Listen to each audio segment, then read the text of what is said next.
আজকে বাংলাদেশের দূতাবাস ঘেরাও করছে ভারত। বাংলাদেশের নিযুক্ত হাই কমিশনার এবং সেখানে যারা ঊর্ধ্বতন দায়িত্বশীল রয়েছে সরাসরি শুটের জন্য হুমকি দিয়েছে। আপনারা যে যাই মনে করেন না কেন, 53 বছর আগে আজ আমরা যেটা বুঝেছি, বাংলাদেশের মানুষ 53 বছর পরে এসে সেটা বুঝলো। কথা বলেন, দেখা হইলেই টুপি আর দাড়ি দেখলে কয় রাজাকার। আমাকে বলছে রাজাকার, আমাকে বলছে রাজাকার। আমি শহরের মধ্যে মোংলায় যাচ্ছি, আমাকে এক মুসাল্লি বলছে, হুজুর আপনার বয়স কত? কেন একটু বলেন না হুজুর, আপনার বয়স কত? বলছে আমি 1/1/87 জন্ম। সার্টিফিকেট অনুযায়ী একটু আপডাউন হতে পারে। 87 সালের জানুয়ারি মাসের 1 তারিখে আমার জন্ম। আমার মুখের দিক তাকায় রয়েছে। কি বিষয়? বলছে গত জুমায় আপনার মসজিদে নামাজ পড়তে আসবো। এই বাচ্চাগুলো হয় বিদায় দেন, না হয় ঠান্ডা করে। এই ছেলে ভাই, সমস্যা কি তোমাদের?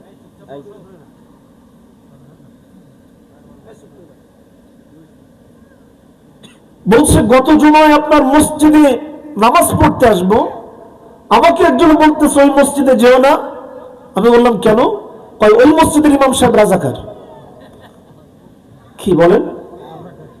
আপনার তো সেই সময় জন্মই হয় নাই, তা আপনি রাজাকার হইলেন কেমনে? আমি বললাম আমি রাজাকার নই, তবে চেতনায় রাজাকার। কথা বলেন। 1971 সালে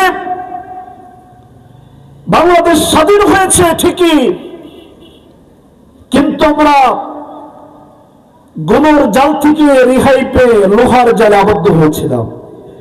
কথা বলেন। দীর্ঘ 53 বছর বাংলাদেশ তার নিজের স্বাধীন সার্বভৌমত্ব এবং নিজেদের অস্তিত্ব নিয়ে জমিন পরিচালনা করতে পারে নাই। এক অদৃশ্য প্রেসক্রিপশন নিয়ে, অদৃশ্য প্রশাসনিক হাতের ইশারায় 53 বছর বাংলাদেশ স্বাধীন হয়েছে, পরিচালিত হয়েছে। কথা বলেন। 24-এর 5 আগস্টের যে আন্দোলন, এই আন্দোলনের মূল স্লোগান ছিল কি বলুন তো?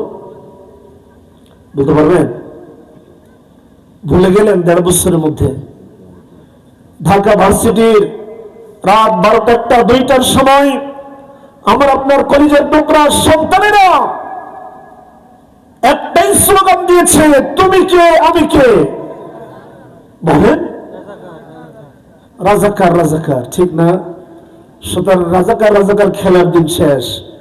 এখন যারাই জমিনে মূল উত্তরসূরি, যারা ভারতের গোলামি করে না, ভারতের দাবিদারি করে না, যারা নিজেদের অস্তিত্বের উপর টিকে থাকতে চায়, এই জমিনে তারাই নেতৃত্ব দিবে। কথা বলেন ঠিক কিনা? দাদা বাবু আর ভারতের রাম আর বামদের নেতৃত্ব বাংলার জমিনে চলবে না। আগামীর ভবিষ্যৎ, আগামীর সংসদ কোরআনের সংসদ, আলেম ওলামাদের সংসদ। কথা বলেন ঠিক কিনা? জীবন দিয়েছে আমার ভাইয়েরা, প্রয়োজন বোধে আবার রাষ্ট্রপতির আবার জীবন দিব। কোন জালেমের হাতে, স্বৈরাচারীর হাতে বাংলার জমিনের 1 ইঞ্চি জমিন ছাড় দেওয়া হবে না। কথা বলেন ঠিক কিনা? আবু সাইদ মুগ্ধ জীবন দিয়েছে, শহীদ হাদি জীবন দিয়েছে, তাদের জীবন দানের মাধ্যমে শিখায় গিয়েছে। আমরা জীবন দিয়েছি 53,000 বর্গ কিলোমিটার বাংলার জমিন স্বাধীন করার জন্য।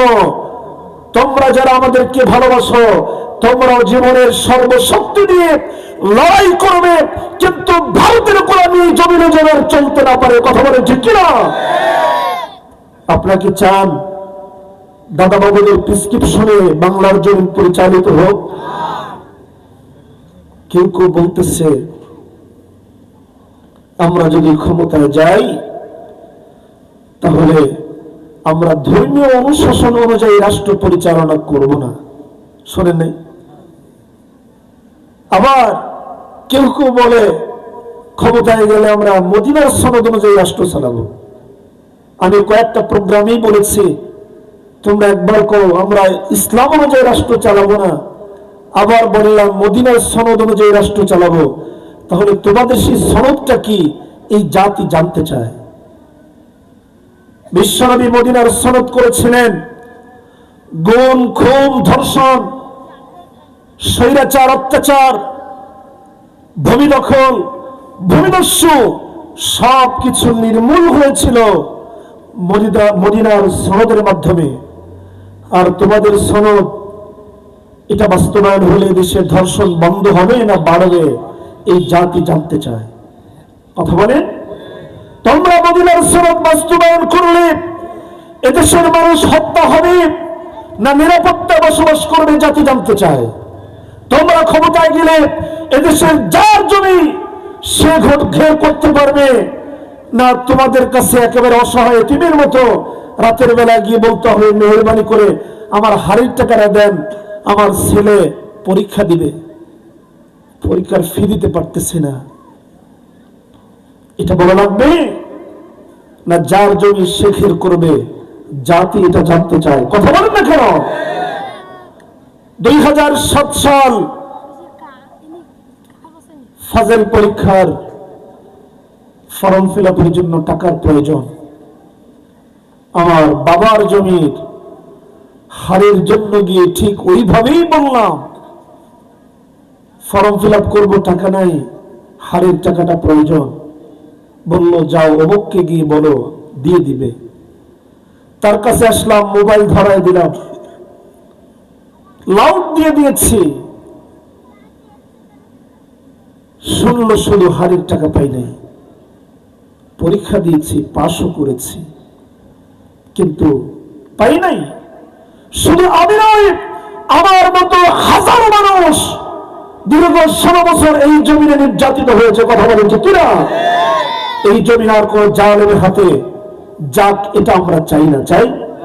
কথা বলে চাই না। প্রিয় হাজিরিন, আপনারা কতটুকু কি বলছেন জানি না, তবে এটা পৃথিবীর কোন শক্তি দিয়ে হয় নাই। বাংলার জমিনের এই পরিবর্তন এসেছে একান্ত আল্লাহ তাআলার রহমতে। কার রহমতে? আর চিৎকার করে বলেন। এবং আমি প্রায় কথা বলি, এই জমিনে বিভিন্ন সময় বড় বড় উৎকল দেখা যায়, যারা এসে ইসলামের গালি দেয়, ধর্মকে গালি দেয়, আছে না, দিয়ে অনেক সময় পায়, দীর্ঘদিন বেঁচে থাকে। কিন্তু 5 তারিখের পরে আমার কাছে কেমন জানি মনে হলো, যতগুলো উৎকল যারা ইসলামের বিরুদ্ধে গালি দিয়েছে, কেউ দাঁড়াতে পারে না, গালি দেওয়ার সাথেই পড়ে যায়। গালি দিচ্ছে, পড়ে যাচ্ছে, গালি দিচ্ছে, বিদায় নিচ্ছে।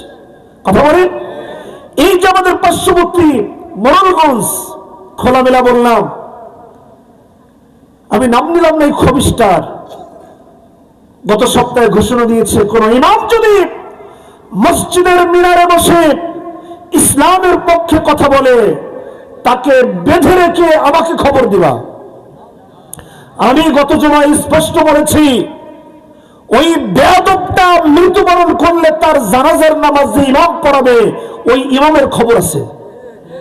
কথা বলে, তামাশা মনে করো, ইমাম যদি তোর বাবার বিবাহ না পড়াতো, তোর মায়ের বিবাহ না পড়াতো, তাহলে তোর জন্ম হইতো, জন্মের পরে তোরে মানুষ জাইরের বাচ্চা বলতো, ভাস্টার বলতো, বেজন্ম বলতো। কথা বলে, তোকে এই গালির থেকে রেহাই দিয়েছে কে?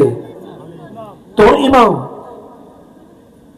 তোর বাবার মৃত্যুর পরে তুই নাক ডেকে ঘুমাইছ, সারা রাত তোর মসজিদের ইমাম তোর বাবার কাফিনের পাশে বসে সারা রাত গুনগুন করে কোরআন তেলাওয়াত করেছে। তোর মায়ের জানাজা নামাজ ওই ইমাম পড়াইছে। তাহাজ্জুদ নামাজি ইমাম তোর জন্য কাঁদে, তোর বাবার জন্য কাঁদে, তোর মায়ের জন্য কাঁদে, আর পায়ের নিচে এখনো মাটি বাঁধে নাই। ঘোষণা দিয়েছ, বেঁধে রেখে আমাকে খবর দিবা। আল্লাহ তাআলা শর্ট টাইমে বিদায় দিয়ে দিছে। কথা বলেন, মাথা উঁচু করতে পারে না, এরপরেই বিদায়। আমি স্পষ্ট বলেছি, অনেক হাজারো ইমাম বলেছে, আর আমি স্পষ্ট বলে দিলাম আপনাদের, এই ব্যক্তি যদি প্রকাশ্য ময়দানে ক্ষমা চায়, যে কোনো মূল্যে তার মৃত্যুর খবর যদি অন্তত আমি পাই, ওর জানাজা কি পড়ায় তারে দেখে নেব ইনশাআল্লাহ। কথা বলেন। কারণ অপরাধ যদি করে প্রকাশ্যে ক্ষমাও চাইতে হয় প্রকাশ্যে। তুই অপরাধ করবি, আলেমদের গালি দিবি ময়দানে, আর গোপনে গিয়ে পাও ধরবি আর তওবা করবি, তওবা আল্লাহ কবুল করে না? করে না। কষ্ট পাইলেন? খারাপ লাগলো? খারাপ লাগলে কিছু করার নাই, কারণ আগামীর দিন আলেমদের দিন, আগামীর কর্ণধার এই জাতির নেতৃত্ব আলেমরাই দেবেন ইনশাআল্লাহ। প্রস্তুত আছেন? মানবেন না উল্টো চলবেন? কারা কারা মানবেন না একটু নিহাদস্য করেন তো। কয়জন? 3-4 জন সুগর ছিল। মানবেন না? বুঝে নাই, না বুঝলে গোনাও হয় নাই। কি বলেন ঠিক কিনা?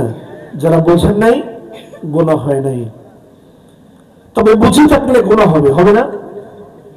যদি বুঝে হাত উঁচু করেন যে মানি না, গুনাহগার হবেন না। শুধু সূরা ইমরান 84 নম্বরে আল্লাহ তাআলা স্পষ্ট বলে দিয়েছেন, ওমাই ইয়াত্তাকি গায়রাল ইসলামি দীনান ফালা ইউকবাল মিনহু। যারা এই জমিনে আল্লাহ তাআলার দ্বীন ব্যতীত অন্য কোন আইন বাস্তবায়ন করতে চায়, আমি আল্লাহ তাআলা তাদের জীবনের কোন ইবাদত কবুলই করি না। কি করি না?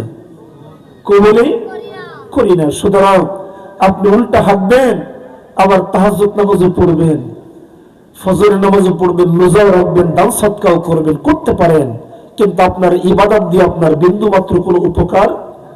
আমি স্পষ্ট ঘোষণা দিয়েছি কয়েকটি জায়গায়, 5 তারিখের পরেও যারা উল্টা হাঁটার চেষ্টা করছেন, কোরআন মানতে চাচ্ছেন না, আপনারা প্রকাশ্য ঘোষণা দিয়ে দেন, আমি ইসলাম থেকে খারিজ হয়ে গেলাম, আমি আর মুসলমান থাকবো না।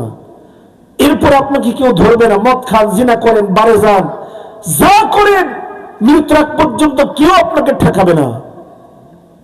আর ঘোষণা না দিয়ে নামাজও পড়বেন, আবার ওইদিকেও যাবেন, আপনার তো কোনো ইবাদত কবুলই হচ্ছে না। সুতরাং নামাজ পড়ে লাভটা কি? কথা বলেন না কেন? প্রিয় হাজিরিন আমার, কথাগুলো তিক্ত হতে পারে, আপনার কাছে খারাপ লাগলো, এটা আমার কাছে কখনো খারাপ লাগে না। আমাকে যদি হাজারো গুলির সামনে দাঁড়িয়ে আমাকে যদি বলেন, আব্দুর রহমান তুমি তোমার কথা বলো, আমি যেই কণ্ঠ দিয়ে বললাম তার থেকে দারাজ কণ্ঠ দিয়ে বলবো যে তোমরা ভুলের মধ্যে আছো। তার কারণ হলো, একজন মানুষ, তার যদি দৃষ্টি থাকে, চোখ থাকে, চক্ষুষ্মান একজন ব্যক্তি রাস্তা দিয়ে হাঁটতেছে, হঠাৎ করে দেখলো একজন অন্ধ যাচ্ছে। অন্ধ মানুষ রাস্তা দিয়ে হাঁটে, কিন্তু দূর থেকে দেখা যায় একটা গাড়ি আসতেছে খুব ফুল স্পিডে। অন্ধ তো আর দেখে না, রাস্তার মাঝখান থেকে হাঁটছে, গাড়িও এসে পড়েছে, মুহূর্তের মধ্যে অন্ধ গাড়ির নিচে পড়ে অ্যাক্সিডেন্ট করবে, জীবন চলে যাবে। আপনি একজন চক্ষুষ্মান ব্যক্তি কি করবেন? দাঁড়িয়ে থাকবেন? কথা বলে দাঁড়িয়ে থাকবেন? কি করবেন? সরাতে গেলে তো আপনিও পড়বেন গাড়ির তলে। কি করবেন? কারণ গাড়িতে একেবারে নিকটে। যখন আপনি দেখবেন আপনি ওখানে গেলে আপনি অ্যাক্সিডেন্ট করতে পারেন, তখন কিছু না হলেও বাঁচানোর জন্য জোরে একটা ধাক্কা দিবেন, ঠিক না? আপনার ধাক্কাতে অন্ধ রাস্তার বাহিরে চলে গেল, হাঁটুর সাল গেছে, পায়ের সাল গেছে, কপাল কাটছে, অন্ধ ওখানে গালি দিচ্ছে, আমার তুই ধাক্কা দিলি, আমি অন্ধ মানুষ, তুই আমাকে হাত পাও কেটে দিলি, তোর গোষ্ঠী যদি সব জাহান্নামে চলে যায়। অন্ধের এই গালিগুলি আপনার কাছে খারাপ লাগবে না ভালো লাগবে? খারাপ লাগবে। ভালো লাগবে কেন? আরে অন্ধ, তুই তো আমার একটু গালি দাও, যেই বিপদের মধ্যে তুই ছিলি তোর তো জীবনটা চলে যেত। তুই তো দেখো অন্ধ মানুষ, আমি দেখেছি, এই জন্য আমার উপায় ছিল না, এই জন্য তোকে ধাক্কা দিয়ে তোকে একটু জীবনটা বাঁচালাম। কথা বলতে পারছিস, একটু সালবাকর গাছে একটু পরে ভালো হয়ে যাবে, কিন্তু আমি ধাক্কা না দিলে তুই তো একেবারে মরে যাতিস, ঠিক না? সুতরাং আজকে আলেমদের বিরোধিতা করো তোমরা। তোমরা যদি আলেমদের জন্য এই জমিনটা আবার সংকীর্ণ করো, একজন আলেমও তোমাদের ওই রক্ত চক্ষুকে ভয় পাবে না, জেলে যাবে, ফাঁসির মঞ্চে ঝুলবে, তারপর কোরআনের কথাগুলি বলবে। তার কারণ আলেমরা তার চোখ দিয়ে কোরআন দেখেছে আর বুঝতেছে এই লোকগুলি জাহান্নামী। কথা বলে ঠিক না? এত কি দায় ঠেকেছে আমাদের? আমাদের জীবনের ঝুঁকি নিয়ে কথা বলতে হবে কেন? কারণটা কি? আমি এই জুমায় বলেছি, মাসি ইমামতি সরকারি চাকরি মিলায় কম না, আলহামদুলিল্লাহ আল্লাহ অনেক দিচ্ছে। বুঝি স্পষ্ট কথাগুলি বললে ইমামতিতে আঘাত লাগতে পারে, চাকরিচ্যুত হতে পারি, আবার জেলে যেতে পারি, এটা হতে পারে। তারপরেও কেউ চাকরিকে পিছনে ফেলে ইমামতিকে তুচ্ছ ভেবে এই মেম্বারে বসে, এই মঞ্চে বসে স্পষ্ট কোরআনের কথা বলার একটাই মাত্র কারণ, আমি জান্নাতের সুগম রাস্তাগুলি দেখলো আমার হাজারো ভাই তারা জাহান্নামের দিকে দৌড়াচ্ছে। সামান্য একটু পদ পদবি, একটু ব্যবসা, একটু ঘের, একটু টেন্ডারবাজি, একটু সাদাবাজি, একটু ঘাত দখল, এই জন্য। কি জন্য? ভুল বললাম? এগুলো তো আমাদের এলাকায় নাই। সুবহানাল্লাহ। আপনারা মেনে নেন, আপনারা মেনে নেন, কিয়ামতের দিনে ওরাও জালেমের কাতারে উঠবে, আর আপনি মেনে নেওয়ার কারণে আপনিও তাদের অনুসারী, তাদের কাতারে উঠবেন। ঠিক না? এই জন্য প্রিয় হাজিরিন, অন্যায় যে করবে তার অন্যায় কি কোনো অবস্থাতেই একজন মুমিন সাপোর্ট দিতে পারে না? পারে? প্রয়োজন মধ্যে সমাজের সব মানুষ আপনার বিপক্ষে চলে যায়, কিছু আসে যায় না। সমাজের সব মানুষগুলো আপনার বিরোধিতা করুক, কিছু আসে যায় না। আপনি একাই ন্যায়ের পক্ষে দাঁড়িয়ে সত্যের গান গান, মৃত্যু হয়ে যাক, সোজা জান্নাত। সুবহানাল্লাহ। ইব্রাহিম আলাইহিস সালামের আলোচনা করতেছিলেন প্রিয় ভাই মুহিবুল্লাহ। যখন আগুনে ফেলানো হলো ইব্রাহিম আলাইহিস সালামকে, শয়তান এসে পরামর্শ দিল, ইব্রাহিমকে কিন্তু আগুনে তোমরা ফেলতে পারবে না। কেন? এই বাচ্চা তিনটার উঠাই দেন তো, একটু এদের উঠাই দেন তো, এদের উঠাই দেন। তোমরা ইব্রাহিমকে আগুনে ফেলতে পারবে না। কেন? বলছে তোমরা চরক গাছ ধরে টানতেছ, যেই লোকগুলি তার থেকে কোটি কোটি গুণ শক্তি নিয়ে চরক গাছকে আগলে ধরে রেখেছে রহমতের ফেরেশতারা। সুতরাং ফেরেশতাদের শক্তির সামনে তাম পৃথিবীর মানুষ রশি ধরে টানলো, চরক গাছ এক চুলও নাড়ানো যাবে না। বললেন কি করা যায়? বলছে পরামর্শ আছে। এখানে যদি যুবতী পুরুষ এবং মহিলা তাদেরকে যদি বিবস্ত্র অবস্থায় এখানে আনতে পারো, তাহলে রহমতের ফেরেশতা উঠে যাবে, চরক গাছ নড়া শুরু করবে। বুঝেন নাই? ঠিক তাই করলো। চরক গাছে রশি ধরে যখন টান দিলেন, এবার নড়তেছে। সংক্ষেপে বললাম, একজন ব্যক্তি এসে বলছে, দেখো তোমরা যে কাজগুলি করছো অত্যন্ত বরকতপূর্ণ কাজ, সুতরাং আমিও তোমাদের সঙ্গে শরীক হতে চাই। আমাকে একটা রশির পাশ দাও না, আমি একটু ধরি। চায়ের দোকানে কোনো কাম নাই, ঢুকেই দেখতেছে আলেমদের বিরুদ্ধে কথা কয়, তোরা একটু থাম, আমি একটু বলে নি। আছে না? কি বলবে? যা বললো সব মিথ্যা কথা। শহীদ আল্লামা দিলওয়ার হোসেন সাঈদী রাহমাতুল্লাহ আলাইহি একটু প্রোগ্রামে বলেছিলেন, আল্লাহ তাআলার শুকরিয়া যে আল্লাহ তাআলা আমাকে কোনো মেয়ে দেয় নাই। বলতেছে আমার বিরুদ্ধে পত্রিকায় লেখা হয়েছে আমার মেয়ে ঢাকা বিশ্ববিদ্যালয়ে পড়ে, বিপর্যয়শীল অবস্থায়, মাথায় কাপড় নাই, বোরকা নাই, এই অবস্থায় ভার্সিটির ক্লাস করে আসা যাওয়া করে, পত্রিকার নিউজ। কিন্তু আল্লাহ আমাকে একটা মেয়েও দেয় নাই, মাত্র 4টা ছেলে। 4টা। যদি মেয়ে থাকতো তাহলে জাতি তো এটা বিশ্বাস করতো। কথা বলেন? 1000 নারী ধর্ষণ করেছে শহীদ আল্লামা দিলওয়ার হোসেন সাঈদী রাহমাতুল্লাহ আলাইহি। এই মামলায় থেকে জেলে ঢুকেছে। শয়তান বিশ্বাস করবে? কথা বলেন? শয়তানও বিশ্বাস করবে না। কিন্তু তারা সেই অপরাধ দিয়ে দীর্ঘ 13টি বছর তাকে জেলখানায় রেখে ইঞ্জেকশন পুশ করে সেই মানুষটাকে মারা হলো। কিন্তু তারা বুঝতে পারে নাই জীবিত সাইদের থেকে মৃত সাইদের পাওয়ার 1000 কোটি গুণ বেশি। কথা বলেন, তোমরা পালায় গেলা, তোমার বিরুদ্ধে ফাঁসির রায় হলো, তোমার বিরুদ্ধে একজন মানুষের রাজপথে নেমে একটা মিছিল করে নাই। আর যেই মানুষটাকে দীর্ঘ 13 বছর জেলখানায় ঢুকায় রেখে জনগণ থেকে বিচ্ছিন্ন করতে চেয়েছিল, তার জানাজা নামাজ পড়তে তোমরা 144 জারি করেছ, হাজার লক্ষ মিডিয়া এবং প্রশাসন নিয়োগ করেছ, তার জানাজা নামাজ তোমরা ঠেকাইতে পারো নাই। কথা বলেন, শুধু তাই না, আগামীর পার্লামেন্ট কোরআনের হওয়ার পেছনে সবথেকে বেশি অবদান রাখবে আমাদের এই শহীদ সারিগুলি। কথা বলেন, তাদের ভিড়, তাদের রক্ত এবং জীবনদানের কারণে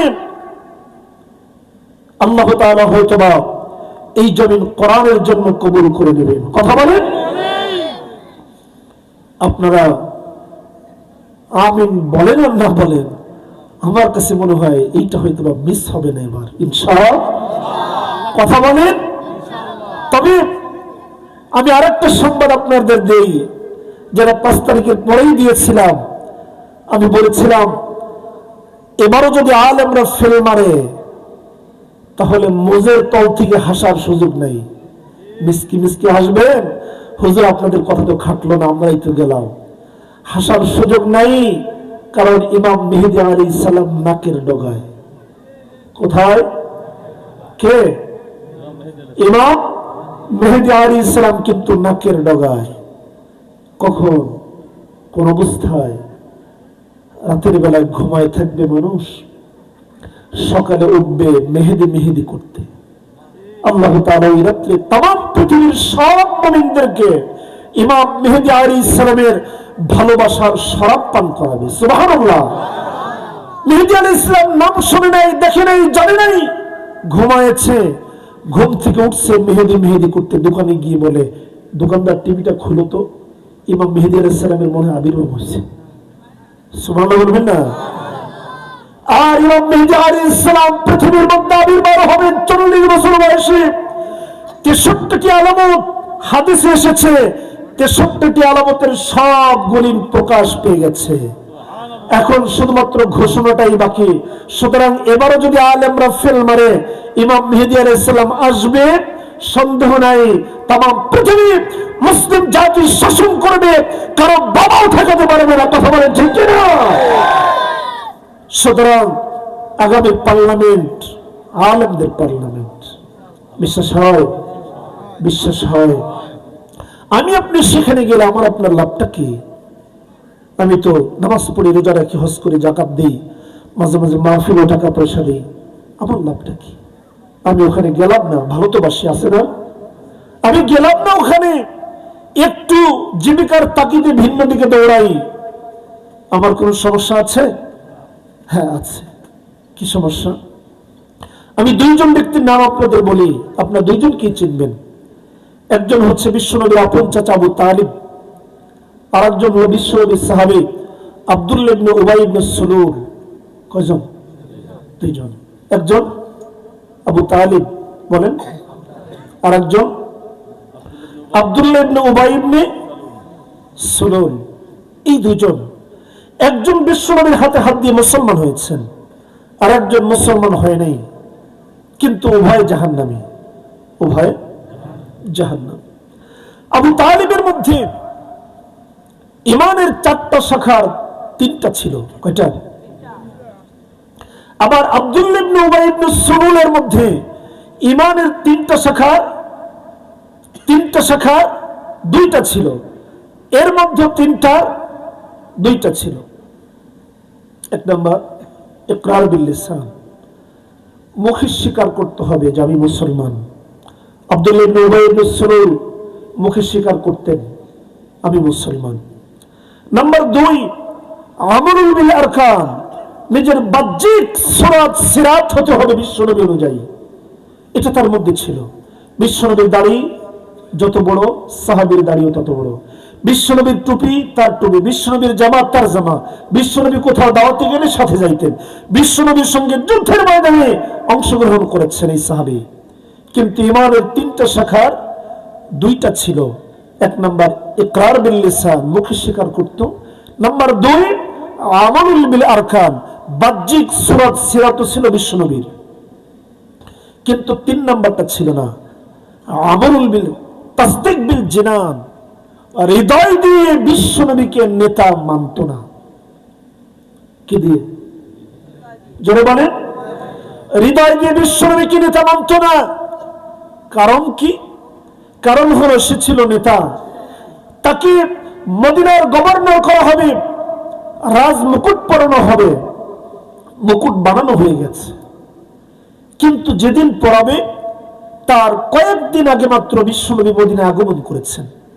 মদিনার লোকজন দেখতেছে যে তার চেহারা, সুরাত, কোয়ালিটি, কথা বলার টন, সমাজ পরিচালনা কৌশল, মানুষের সঙ্গে ভালোবাসা, ভ্রাতৃত্ব বন্ধন, আমরা যে নেতাকে মুকুট দিব তার থেকে একটু ভিন্ন। সিদ্ধান্ত নিলেন গোপনে মুকুট পরিধানের অনুষ্ঠানটা একটু পরে করি, একটু পরে করি। কিছুদিন যেতে না যেতেই তারা পার্থক্য করে ফেললেন যে আমরা যাকে রাষ্ট্রের মূল দায়িত্ব দিচ্ছিলাম তার থেকে, মক্কা থেকে যেই লোকটা আগমন করেছে তার নেতৃত্বের কোয়ালিটি অনেক অনেক গুণ বেশি, সুতরাং নেতা তাকে মানব না, নেতা একে মানব। সুবহানাল্লাহ।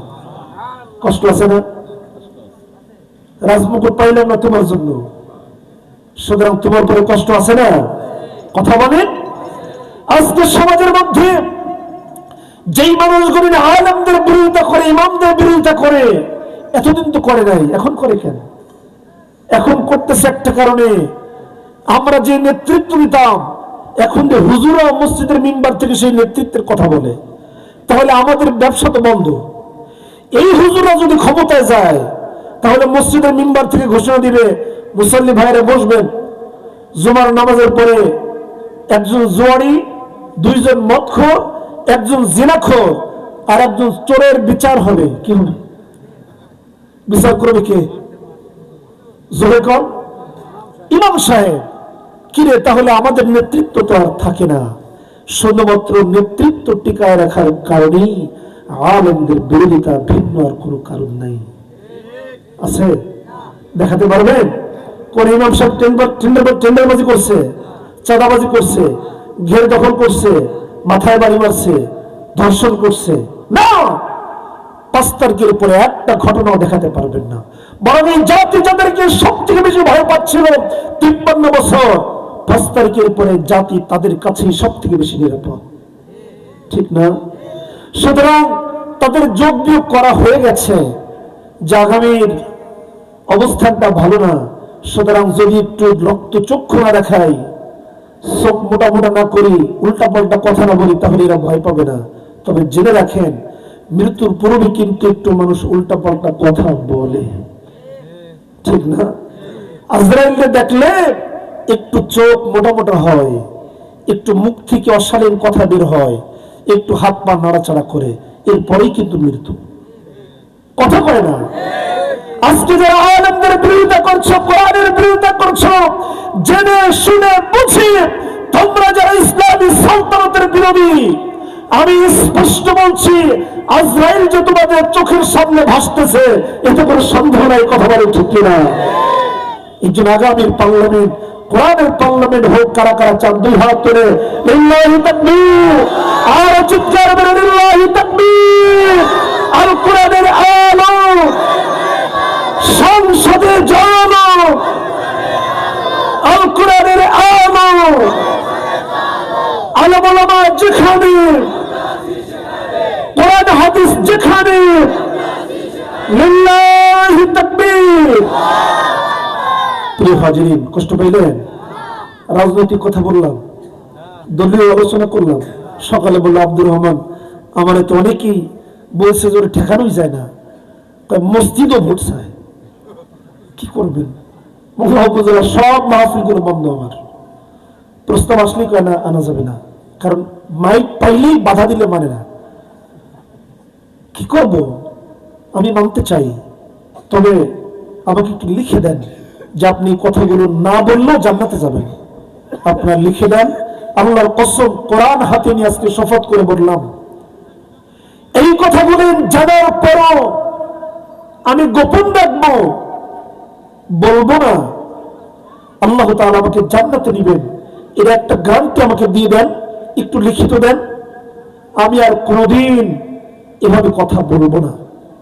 তবে আমি যতটুকু বুঝি, কোন ইমাম, কোন আলেম যদি সাধারণ মানুষদেরকে, যারা কোরআন বোঝে না, ইসলাম বোঝে না, তাদেরকে যদি কোরআনের স্পষ্ট কথাগুলি বলতে গিয়ে যদি কারো চোখের দিকে তাকায়, মুখের দিকে তাকায়, এই ইমামের পিছনে ইমামতি করা জায়েজ নেই। এই ইমামের পিছনে কোন মুসল্লির নামাজ হয় না। কিয়ামতের দিন মুসল্লিরা জাহান্নামে আগে যাবে না, ওই ইমাম আগে যাবে, তারপরে মুসল্লিরা। কথা বলেন? কারণ বলবে আল্লাহ, ওই ইমামরে তো পুকুরের মাছ, গাভীর দুধ, গাছের ফসল নিজে না খেয়ে ইমামরে খাওয়াইতাম। ওই ইমাম যদি বলতো এই কথাগুলি, আমরা মানতাম। ইমাম তো কোনোদিন বলে নাই, শুধু তেল মালিশ করতো। আছে না? নাই। মংলা বুঝলাই তো নাই, আছে। কেন কেন আপনি তেল মালিশ করতে যাবেন? ইব্রাহিম আলাইহিস সালাম একা, কে? ইব্রাহিম আলাইহিস সালাম কেঁদে দিলেন। নমরুদকে বলা হলো এত মারপিট নির্যাতনের পরও কাঁদে নাই। কিন্তু একটা লোক এসে যখন বলল, চরক গাছের রশিটা একটু আমার হাতে দাও, আমি একটি বরকতপূর্ণ কাজ শরীক হই, ওই লোকটা চরক গাছের রশি ধরার সাথে কান্না শুরু করে দিয়েছে। সুতরাং মনে হয় মনটা নরম হয়েছে, মনে হয় মনটা নরম হয়েছে, এখন মনে আপনার কথা শুনবে। নমরুদ বলেন, তাই কান্দে কান্দে? কলা হয়, কান্দতেছে। নমরুদ সোজা চলে আসলেন, এসে বলে, ইব্রাহিম, অনেক বুঝাইছি, বুঝলা না। একেবারে এমন সময় বুঝেছ যখন আর হাতে কিছু নাই, তারপরও তুমি যখন তোমার ভুলটা বুঝতে পারছো, এই ছেড়ে মাফ করে দিলাম। ইব্রাহিম আলাইহিস সালাম বলছে, আমি ভুল স্বীকার করছি, মানে বলতেছো যে তুমি কাঁদতেছো? বলতেছে, আমি তো তোমার আগুন দেখে কাঁদি না, তোমার আগুন দেখে তো আমি কাঁদি না, আমি কাঁদতেছি পৃথিবীর মানুষ সকল দরজা বন্ধ হয়ে গেল, বাবা মায়ের দরজাটা খোলা থাকে। সন্তান যত বড় যাই হোক না কেন, বাবা মা কখনো সন্তান কই চোখে দেখে না। আমার মা দুনিয়ায় বেঁচে নাই, আমার একমাত্র বাবা। আমি দেখলাম হাজারো মানুষ চরক গাছের রশি ধরে টানতেছে, আমার বাবা এসে বলল, তোমরা বরকতপূর্ণ কাজ করছো, আমাকে একটু শরীক রাখো, আমাকে একটু রশির একটা জায়গা ধরিয়ে দাও। আমার বাবা আজকে আমাকে মৃত্যুবরণ করানোর জন্য যখন রশিতে হাত দিয়েছে, আমি আমার চোখের পানি আর ধরে রাখতে পারি নাই, আমার বাবাও আমার বিরোধী হয়ে গেল, এই দুঃখে কাঁদতেছে, তোর এই আগুনে আমি কাঁদি না। সুবহানাল্লাহ বলবেন না? নমরুদ চলে গেল। ইব্রাহিম আলাইহিস সালামের গায়ে একটা জামা পরাই দিলেন। কি পরাই দিলেন? একটা জামা দিয়ে দিলেন। যখন আগুনের মধ্যে ফেলা হলো, জামা দিলেন কেন? নমরুদ জানতো যে ইব্রাহিম এই আগুনের মধ্যে পড়বে না, আগুনের মধ্যে পড়বে না, তবে বেঁচে আসবে যখন, আমি যেন বলতে পারি যে ইব্রাহিম আগুনে পড়ে নাই কেন জানো? ওর গায়ে আমার একটা জামা ছিল, এই জন্য পড়ে নাই। বুঝছেন নাই? কত বড় শয়তান! আল্লাহ তাআলা আগুনে ফেলার সাথেই প্রথম ধাক্কাই নমরুদের সেই পরানো জামাটা পোড়ায় ফেললেন। সুবহানাল্লাহ। তাৎক্ষণিকভাবে জান্নাত থেকে জান্নাতে পোশাক কিনে ইব্রাহিম আলাইহিস সালামের গায়ে লাগাই দিলেন, পরাই দিলেন। নমরুদ তিন তলার ছাদের উপর উঠে দেখে ইব্রাহিম, আগুন জ্বলে না, আগুন পড়ে না। ইব্রাহিম যেখানে যায় আগুন সেখান থেকে দূরে চলে যায়। ইব্রাহিম আলাইহিস সালাম ঘোষণা দিলেন, নমরুদ ঘোষণা দিল, ইব্রাহিম তো মরে নাই, সুতরাং পাথর নিক্ষেপ করো দূর থেকে, চুল্লির মাধ্যমে পাথর নিক্ষেপ করে তাকে মারতে হবে। অনেক দূর থেকে চুল্লির মাধ্যমে পাথর মারা হচ্ছে। পাথর যখন মেরে দেওয়া হলো প্রথমটা, আল্লাহ তাআলা পাথরকে অর্ডার করলেন, পাথর আমার নবী রোদ্রে কষ্ট পায়, তার মাথার উপর গিয়ে ছাদের কাজ করিস, খবরদার নিচে নামবি না। আর একটু জোরে বলো না সুবহানাল্লাহ। তোমরা যাদেরকে ফাঁসির মঞ্চ বানিয়ে যে মানুষগুলিকে ফাঁসি দেওয়ার জন্য চেষ্টা করেছো, ফাঁসি দিয়েছ, ফাঁসির মঞ্চে যাওয়ার আগে ভি চিহ্ন দেখাচ্ছেন, সন্তানদের জিজ্ঞেস করেছেন, আমার কলিজার টুকরা সন্তান, ফাঁসির মঞ্চে যাচ্ছি, কোন পোশাকটা পরে গেলে ভালো লাগে? সন্তান বলেছে, বাবা তোমাকে পায়জামার সাদা পাঞ্জাবিতে খুব ভালো মানায়। সুবহানাল্লাহ। এই গত শনিবার আমার মাহফিল ছিল পাবনা সাথিয়ায়। আমি যখন মাহফিলে গিয়েছি, আমাকে কর্তৃপক্ষ বলছে, হুজুর নিজামী সাহেবের কবর কি জিয়ারত করবেন? কোথায়? বলতেছি তো পাশেই। আমি ব্যাগটা থুই দৌড় মারছি, কলিজাটা শীতল হয়ে গেল। আরে 2 বারের এমপি, তার কবরের পাশে দাঁড়িয়ে যখন কবর জিয়ারত করছিলাম রাতের বেলায়, আমার মনে পড়তেছিল তার এই ফাঁসির দৃশ্যগুলি। সন্তানকে বলছে, কলিজায় টুকরা সন্তান, আমি ফাঁসির মঞ্চে যাচ্ছি, খবরদার তোমরা যেন এক ফোঁটা না কাঁদো, তোমাদের চোখ থেকে যেন পানি বের না হয়, মুখটা যেন মলিন না হয়। তোমাদের মুখ মলিন হলে এই জাতি তোমাদেরকে তিরস্কার করবে, তোমাদের চোখের পানি দেখে তারা অট্টহাসি হাসবে। সুতরাং আমি এই দীর্ঘ 65 বছর একজন বৃদ্ধকে দিয়ে তোমরা আর কি আশা করো? কিয়ামতের দিন তোমরা একজন শহীদের বাবা হয়ে, শহীদের স্ত্রী হয়ে কিয়ামতের দিন উঠতে পারবে, এর থেকে আর বড় কি আশা করো আমার থেকে তোমরা? সন্তানকে বললেন, মুমিন আমি কোন পোশাক পরে গেলে আমাকে ভালো লাগবে? বলছে, বাবা পাঞ্জাবি আর পায়জামায় আপনাকে খুব ভালো মানায়। কিলার যিনি ছিলেন বের হয়ে বলছেন, ফাঁসির মঞ্চের দিকে যখন যাচ্ছে আমার কাছে মনে হচ্ছিল কোন বর তার শ্বশুর বাড়িতে যাচ্ছে, ঠিক ওইভাবে খুব দ্রুত হাঁটতেছে। প্রশাসন বলল, মন্ত্রী সাহেব, মাওলানা সাহেব, এখানে নিয়ম হলো হাতে হ্যান্ডকাপ পরা। বলছে, আমাকে হ্যান্ডকাপ পরানো লাগবে না, ওটা তো ফাঁসির দড়ি নয়, আমি তো জান্নাত দেখছি। সুবহানাল্লাহ। তোমরা আমাকে জোর করে ধরে নেবে কেন? আমার জন্য তো ফাঁসির মঞ্চ তৈরি করা হয় নাই, আমার জন্য জান্নাতের বাগান সাজানো হয়েছে। সুবহানাল্লাহ। সুতরাং তোমরা কাদেরকে ভয় দেখাও? আমাদের উত্তরসূরি যারা হাসি মুখে জীবন দিয়ে শাহাদাত বরণ করেছে, তারপরে বাতিলের কাছে মাথা নত করে নাই, তোমরা তাদেরকে আবার নতুন করে ভয় দেখাও। কি বলেন? ভয় পাবে? ভয় পান? কাদেরকে ভয় পান? যাদেরকে ভয় পাচ্ছেন তারাও ভয় পায়, পায় না? কথা বলেন। একজন উঠে আবার পড়ে, উঠে আবার পড়ে, উঠে আবার পড়ে, আসলে নেই। আচ্ছা, এই জন্য প্রিয় হাজিরিন, আজকের এই জমিন কোরআনের জন্য আল্লাহ তাআলা উন্মুক্ত করে দিয়েছেন। আপনাকে শক্ত হবে, প্রতিহত করতে হবে, দাঁড়িয়ে যেতে হবে শিশুরা প্রাচীরের মতো। কোন অবস্থাতেই সুযোগ দেওয়া যাবে না। কথা বলেন ঠিক কিনা? ইব্রাহিম আলাইহিস সালাম 40 দিন পরে বের হলেন। জিজ্ঞেস করা হলো, আগুনের মধ্যে কেমন ছিলেন? ইব্রাহিম আলাইহিস সালাম বলল, দীর্ঘদিন আমার জীবন কাটিয়েছি, আমি বাহিরে যত আনন্দ না পেয়েছি তার থেকেও বেশি আনন্দ পেয়েছি 40 দিন এই আগুনের মধ্যে। সুবহানাল্লাহ। কেন?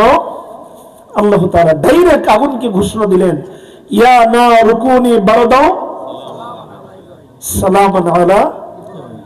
হে আগুন, তুমি আমার বন্ধু ইব্রাহিমের জন্য বারদান সালামান, শুধু ঠান্ডা না, শান্তিদায়ক ঠান্ডা হয়ে যাও। সুবহানাল্লাহ। বেশি ঠান্ডা হলো না, ইব্রাহিম যেন আমাকে আবার না বলে, আল্লাহ বেশি ঠান্ডা ল্যাপটপ দাও। আবার গরম থাকিও না, আমার নবীর কষ্ট হবে। আগুন, আমি আল্লাহ অর্ডার করছি, তোর উত্তপ্ত দাঁড়িয়ে আমার নবীর একটা পশম পর্যন্ত তুই পড়াতে পারবি না। সুবহানাল্লাহ বলেন। সেই ইব্রাহিম আলাইহিস সালাম 40 দিন পরে বের হয়ে বাতিলের কাছে মাথা নত করেছে না, নিজের দায়িত্বে অটল ছিলেন। জাকারিয়া আলাইহিস সালামকে যখন করাত দিয়ে দ্বিখণ্ডিত করা হচ্ছে, করাত একেবারে মাথায় আল যখন হালকা লাগতেছে, জাকারিয়া আলাইহিস সালাম বলবেন, আল্লাহ তাআলা জিবরাইলকে বলেন, জিবরাইল জাকারিয়াকে বলে দাও সে যদি শব্দটি উচ্চারণ করে। কি শব্দ?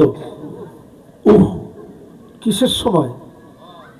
বলেন, করাতের আল মাথায় লাগতেছে, উপর থেকে ফাটতেছে, অনেক লম্বা চড়ো ঘটনা, ওদিকে গেলাম না। উপর থেকে ফাটতেছে করাত দিয়ে,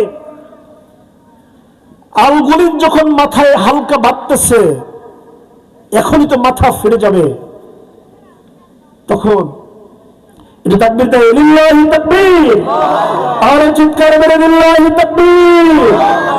প্রধান অতিথি আগমন, আসসালাম, স্বাগতম, নারে তাকবীর। প্রিয় হাজিরিন, আমাদের আজকের প্রধান অতিথি আমার অত্যন্ত প্রিয়ভাজন ব্যক্তি জনাব আহসানুল্লাহ জিহাদি সাহেব মঞ্চে চলে এসেছেন। আমি ফিনিশিংটা টেনে দিচ্ছি, সময় একটু বেশি নিয়ে ফেলেছে। প্রিয় ভাইকে আমি বসায় রেখে কথা বলতে চাই না। আমি আমার এখানে 8 বছর আমি কোনোদিন ওয়াজ করি নাই, আজকেও টার্গেট ছিল ওয়াজ করব না, কিন্তু আমার ভাইকে একটা দায়িত্ব দিয়েছি এবং নিয়েছেও, এই জন্য আমি ওয়াজ করলাম, দায়িত্বের ভাইকে দিয়েছি এই জন্য, না হলে আমি ওয়াজ করতাম না।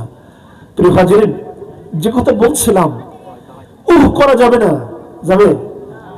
আল্লাহ তাআলা জিবরাইলকে বললেন, গিয়ে বলে দাও, যদি শব্দটি উচ্চারণ করে আমি আল্লাহ তাআলা জাকারিয়াকে নবুয়তের দপ্তর থেকে নাম কেটে দেব। কিন্তু নবুয়তের দপ্তর থেকে নাম কাটা।